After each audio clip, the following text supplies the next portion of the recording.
Welcome back. All right, news of the day video for all you fine people on the internet for your Thursday. It is October the 30th, almost November, getting kind of chilly. Anyways, we'll go ahead. We'll start at the top of the board. That is normally how these things work. Marty Nas has signed an 8-year extension. He is staying with the Colorado Avalanche. The cap hit $11.5 million for Necas.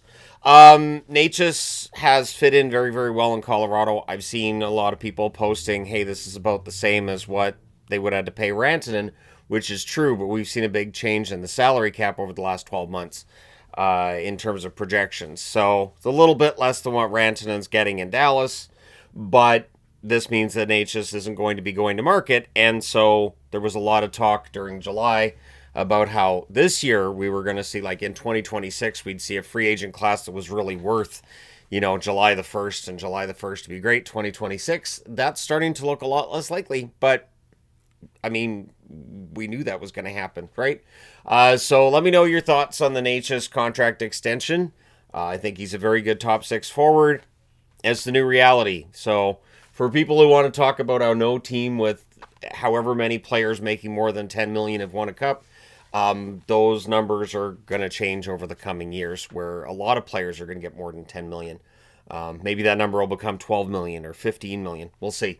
All right, so the Philadelphia Flyers have recalled Kolosov. They've placed Ersson on injured reserve. The Dallas Stars, Sagan is set to play his 1,000th game tonight against the Tampa Bay Lightning, and I mean the 1,000th game in his career, not against Tampa. He hasn't played that many games against Tampa. And it is the walking wounded for Dallas. Hintz, Duchesne remain out. Oscar Beck is going to be out as well. A minor trade between Philadelphia and Dallas today, trade of prospects. 22-year-old defenseman Christian Kyrou acquired by Philadelphia from Dallas in exchange for Samu Tuomala, a 22-year-old right winger. So both players in the final year of their entry-level contracts, and just one of those trades that you swap prospect for a prospect. We'll see if they have a better opportunity with their new teams than they did with their previous, but either way, it doesn't have any effect on salary caps or anything like that. Last night, John Tavares reaches the 500 goal level with the Toronto Maple Leafs. It was nice to see him get to that level. It was sad though to see that there was no celebration because of the score in the game at the time. So Tavares reaches the 500 goal mark, and it's another Hall of Fame credential that he has. Highly likely that Tavares ends up in the Hall of Fame when his career is said and done. Romanov's been activated off injured reserve by the New York Islanders, but that's not what Islander fans are talking about today. Barzel. Matthew Barzel is out for disciplinary reasons. Apparently he was late to practice, so if you're late to morning skate or practice, team can sit you. So for disciplinary reasons, he's out. This means Cal Ritchie is set to make his season debut with the New York Islanders tonight. I'd be interested to know how people feel about this. I'm okay with a coach basically saying, look, if you guys are late for this, then you're out of the lineup. I think it sends the right message. I think it's something that, and especially since they're sitting Barzel out, it tells you that it doesn't matter who you are on the team, you can't be late. Because if Barzel was late and was like, it's Barzel, so we'll just talk to Matty, be fine, then other players on the team be like, good thing it wasn't me, because if it was me, then that wouldn't happen. So you have to be fair. You have to do that across to everybody, or just say it doesn't matter if you're late. We're not going to do anything about it. So at any rate, yeah, let me know your thoughts. Kindle is set to play his 10th game tonight. That, of course, is noteworthy because it burns the first year of his entry-level contract. GMs aren't as scared of doing that now as they were years back. The 10th game burning off that first year of an entry-level contract does push forward when you're going to have to extend a player, but sometimes it means it's a little cheaper to extend the player because that first year, that first rookie year, maybe there's not necessarily fantastic stats. Maybe there's some decent stats in the second year, but you're able to get that extension done without it being really, really expensive later on. The 1,000th game ceremony is going to take place for the Edmonton Oilers tonight for Henrique before the game against the New York Rangers. So it's a key game for the Oilers and for the Rangers both. They're both looking to get things going right now. But before that game gets started, they'll have a nice little ceremony for Adam Henrique playing his 1,000th game.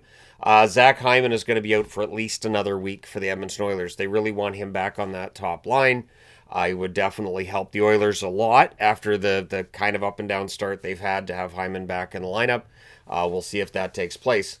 Connor Zary's a scratch tonight for the Calgary Flames. Coronado's in the lineup, and Parekh is out against the Sens day to day. It looks like he's probably just suffering from an illness. But either way, Parekh being out, we'll see how Calgary does tonight against an Ottawa team that does need to get themselves on a bit of a run here. And Calgary, of course, desperate for victories. There might be some punching in that game. So the Canucks, who are dealing with a ton of injuries. Hughes isn't playing tonight. Garland, upper body injury. Rick Dhaliwal reporting that he could miss a week. That's what he's heard, is that it could be a week for Garland, which would be an absolute blow to Vancouver's offense. Garland's been their most consistent offensive threat. Really glad he stuck around in Vancouver and signed that extension. They're going to miss him while he's out. But the Vancouver Canucks missing a lot of players. So Mackenzie McEachern's making his Vancouver Canucks debut tonight. They called him up from Abbotsford. Abbotsford's roster is just decimated right now because of all the Vancouver injuries. So it's been an interesting start to the season for Vancouver. There's a reason why I wanted to really enjoy this during the summer and just really, take in all the Abbotsford victory stuff, because I don't think it's ever going to happen again. Just one of those things that happens, like the hockey gods went, we'll give them a Calder Cup. We'll do that for him. And then that's it. Nothing else. Jonathan Taves is set to play tonight against Chicago. It's the first time in his career he'll play against the Chicago Blackhawks. So it'll be interesting to see how that goes. And it is interesting because since he left Chicago, a lot of the team has changed over. So we're not going to see like him out on the ice talking to Patrick Kane in a Hawks jersey, right? A lot of the players that he knew from Chicago have gone since he last played for the Hawks, but it will still be fun to see him playing against the Chicago Blackhawks. That's, of course, part of the 11-game schedule tonight. And yet, comparatively speaking, with a couple nights ago, 11 games I look at and I go, it's not bad. Brad Marshon is going to rejoin the Florida Panthers ahead of their game Saturday against Dallas. That's why I'm wearing the Marshon jersey, which I got for like $50. I did that video yesterday with the fakes. I pointed out how you can get jerseys secondhand on eBay for $50 that are the real deal, and it was still, well, if I get a fake, it's still $50. It's way cheaper, and I'm thinking they don't watch the whole video. Anyways, so yeah, Marshon's going to join the Florida Panthers, and he did coach. He did coach last night. He did step in, and good on Marshon. Marshon, I think, once his career is done, it just feels like he's going to end up being a GM in the National Hockey League at some point someday. I would not be surprised if that's something he'd at all be interested in. The Washington Capitals dealing with some injuries of their own here. Both Strome and Sandin at practice in non-contact jerseys. They've put Ethan Frank on injured reserve. Remember, Frank was a call-up due to the injuries that Washington's been going through. So the Capitals, another team dealing with injuries. And I saw a question in the comment section yesterday about whether we're seeing a lot more injuries than usual.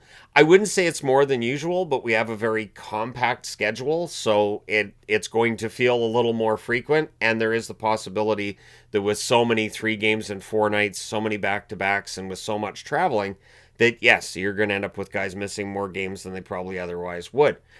Speaking of which, Nick Paul's at practice for the Tampa Bay Lightning today, but in a non-contact jersey.